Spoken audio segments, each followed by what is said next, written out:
4 fundamentally good stocks which are available at huge discount. అయితే వీటిలో ఏ స్టాక్స్ నేను ఆల్రెడీ బై చేసి ఉన్నాను అంటే ఏ స్టాక్స్ బై చేయడానికి వెయిట్ చేస్తున్నాను వీడియో ఎండ్లో చెప్తాను. సో వీడియోని అయితే ఖచ్చితంగా ఎండ్ వరకు చూడండి.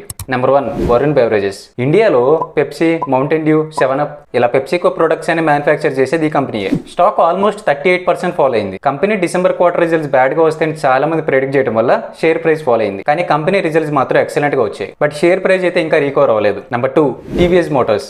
రీసెంట్ ఫెస్టివ్ సీజన్ డల్ గా ఉండడం వల్ల అన్ని ఆటోమొబైల్ కంపెనీస్ స్ట్రగుల్ అయ్యాయి అండ్ టీవీఎస్ మోటార్స్ కూడా 19% ఫాల్ అయింది. కానీ కంపెనీలో ఫండమెంటల్ గా ప్రాబ్లం ఏమీ లేదు. కంపెనీ ఈవీ మీద బాగా ఫోకస్ చేస్తుంది అండ్ ఆల్సో ఇంటర్నేషనల్ మార్కెట్స్ లో కూడా ఎక్స్పాండ్ అవడం స్టార్ట్ చేసింది. రీసెంట్ గా మెక్వైర్ గ్రూప్ టీవీఎస్ మోటార్స్ ని ఎక్స్పోర్ట్ రికవరీ కోసం బెస్ట్ గా పొజిషన్ అయ్యి ఉందని చెప్పింది. Number 3 Genus power. Company smart power meters manufacture చేస్తుంది. Share price all time high నుంచి 42% ఫాల్ అయింది. చాలా మంది దీన్ని ఓవర్ వాల్యూడ్ కంపెనీ అంటారు. బట్ నా పర్సనల్ ఒపీనియన్ ఏంటంటే ఫ్యూచర్ లో కంపెనీ గ్రో అవడానికి ఇంకా చాలా స్కోప్ ఉంది. ఎందుకంటే ఇండియాలో స్మార్ట్ మీటర్స్ ఇన్స్టాలేషన్ లో గవర్నమెంట్ 2027 టార్గెట్ లో ఇంకా 20% టార్గెట్ కూడా కంప్లీట్ అవ్వలేదు. Number 4 Asian paints. Last 4 years నుంచి షేర్ ప్రైస్ సైడ్ వేస్ లోనే ఉంది అండ్ రీసెంట్ గా 33% ఫాల్ కూడా అయింది. ఒక పక్క రా మెటీరియల్ కాస్ట్ బాగా పెరిగిపోయింది అండ్ ఇంకో పక్క కాంపిటీషన్ బాగా పెరగడం వల్ల కంపెనీ మార్కెట్ షేర్ లూజ్ అయింది. బట్ ఇప్పుడు ఇంత వీక్ బేస్ ఫామ్ అయ్యాక కంపెనీలో డిమాండ్ రివైవల్ చూస్తామని చాలా మంది ఎక్స్పెక్ట్ చేస్తున్నారు. ఎందుకంటే ఇంత ఫాల్ అవుట్ ఏషియన్ పెయింట్స్ లో ఎప్పుడు జరగలేదు. ఇప్పుడు చెప్పిన స్టాక్స్ లో నేను already Varun beverages and genus power by చేసి ఉన్నాను. TVS Motors and Asian paints ని 1/7 టెక్నికల్ గా కూడా బై జోన్ లోకి వెళ్తే బై చేస్తాను.